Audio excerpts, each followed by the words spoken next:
Hello friends, let's continue our chapter and the chapter is manufacturing industries. Today's topic is industrial pollution and environmental degradation. Although industries जो हैं वो contribute करती हैं काफ़ी महत्वपूर्ण तरीके से भारत के आर्थिक विकास में और देश की समृद्धि में, लेकिन इसके साथ ही साथ ये जो इंडस्ट्रीज़ होती हैं ये हमारे देश की लैंड, वाटर, एयर इन सबको पोल्यूट भी करती हैं. We are getting different kinds of example of noise pollution as well as degradation of environment. And in सब के लिए जो रिस्पॉन्सिबल फैक्टर है वो काफ़ी हद तक इंडस्ट्रियल ग्रोथ भी है. इंडस्ट्रीज से हम 4 डिफरेंट टाइप्स ऑफ पोल्यूशंस को देखते हैं. First one is air, second is water, land and noise. Polluting industries also include thermal power plants भी इसमें कैलकुलेट किए जाते हैं. Firstly we will discuss our air pollution topic.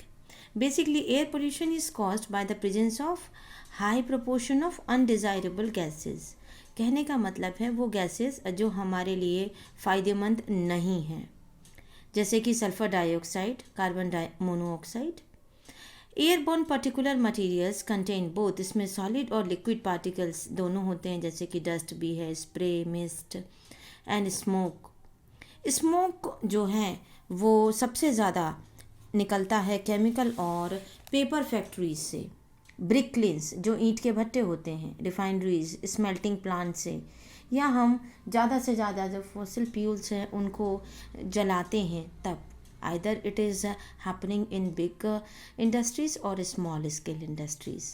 तो इन सारी चीज़ों से काफ़ी हद तक एयर पोल्यूशन होता है which is adversely affecting human health. Even animals and plants are also not excluded from it. Second one is water pollution.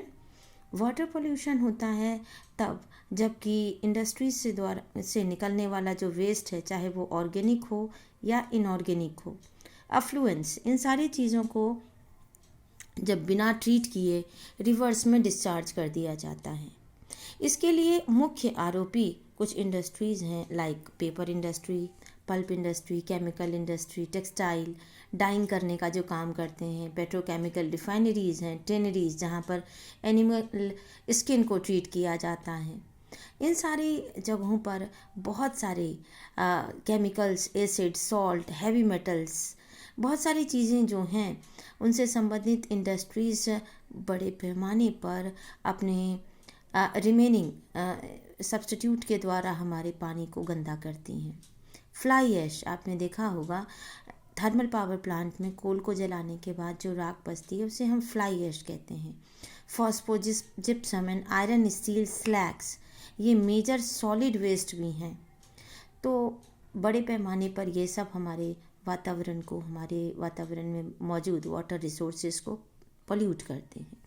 Third one is thermal pollution. Thermal pollution of water occurs. अब जब हम लोग गर्म पानी को बिना treat किए, factories से, थर्मल प्लांट से जो पानी निकलता है उनको बिना ट्रीट किए हुए रिवर या पॉन्ड्स में फ्लो कर देते हैं, उसको बिना ठंडा किए हुए, तो वो उस जगह पर प्रेजेंटेड एक्वेटिक लाइफ के लिए बहुत हार्मफुल होता है.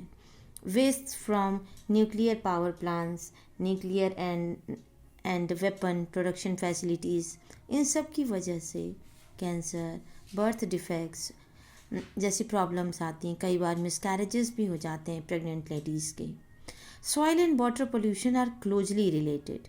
जो हम डंपिंग करते हैं वेस्ट का, स्पेशली ग्लास, कांच का, हार्मफुल केमिकल्स, इंडस्ट्रीज़ के वेस्ट मटेरियल, पैकेजिंग के, सॉल्ट, गार्बेज, रेंडर्स, ये सब बड़ी आसानी के साथ जिस मिट्टी में जहाँ पर हम डालते हैं, जब वो रेन वाटर के कांटेक्ट में आते हैं तो जो रेन वाटर सॉइल के द्वारा एब्जॉर्ब किया जाता है, तो ये सारी इम्प्योरिटीज़ उसमें डिज़ोल्व हो करके हमारे ग्राउंड वाटर लेवल तक पहुंचकर उसे भी कंटामिनेटेड कर देती हैं.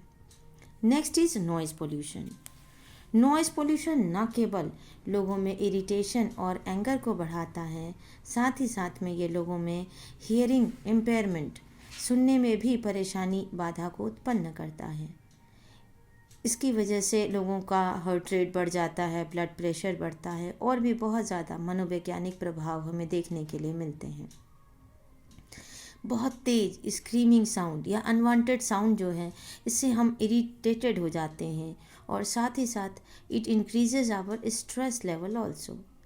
इंडस्ट्रियल एंड कंस्ट्रक्शन एक्टिविटीज़ से हम अपने घर के आसपास में देख सकते हैं कितना शोर होता है।